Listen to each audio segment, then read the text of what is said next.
Well, you know us as Joe and Shane, because we are the Gold Guys. Interested in seeing what your bullion's worth? Stick around to find out the 5 factors that determine the value of your bullion. 1. Market demand. This includes both the current market price of the metal and the supply and demand for the specific item that you have.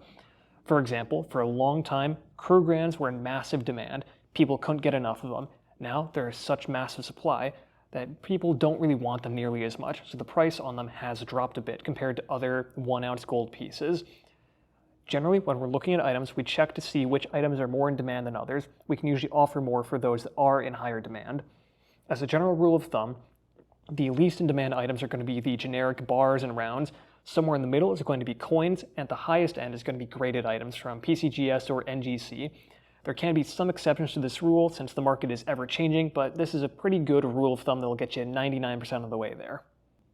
Second is size. Well, this is tangentially related to the market demand of certain items. A common trend that you'll find is that the smaller something is, usually the more we can offer for it. Well, they usually cost more upfront to buy when you're buying smaller items than when selling on the back end. For example, we usually pay more for 32 1-ounce silver bars versus 1 kilo silver bar. Think of it as a cost for liquidity. It costs more to buy upfront, but you also get a little bit more on the back end for it. It costs a little bit more upfront because 1 ounce of silver is easier to buy and sell than 1 kilo of silver is. Third is quantity. It's a different story if you bring in one item versus a tube full of eagles versus a monster box full of eagles. The more you bring in, the more wiggle room there is, up to a limit, of course.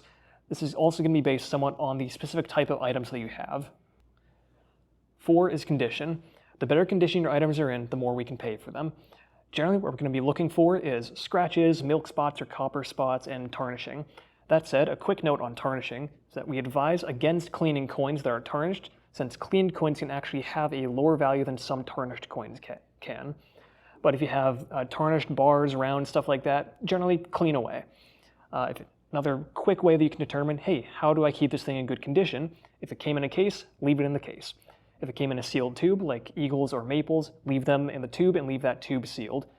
And if they don't come in a tube or a case or something like that, consider getting a cheap, airtight case to protect your goods. Finally, 5, timing. If the market's closed and we have to hold your items, say you sold on Friday night and we have to hold your items over the weekend and maybe sell it Monday morning, that's added risk on us. As many times as we've profited by holding bullion over the weekend, we've had just as many times where we've lost money by holding it over the weekend. Essentially, if the market is open and we can pass along our bullion to our partners, we might be able to offer a little bit more. But if the market's closed and we can't pass them along to our partners, we can't offer nearly as much, usually for the sake of financial security. So what determines the value of your bullion? Generally, it's going to be 5 factors: market demand, size, quantity, condition, and timing. If you want to get the best price for selling your bullion, stop by one of our stores or order a mail-in kit from us from our website.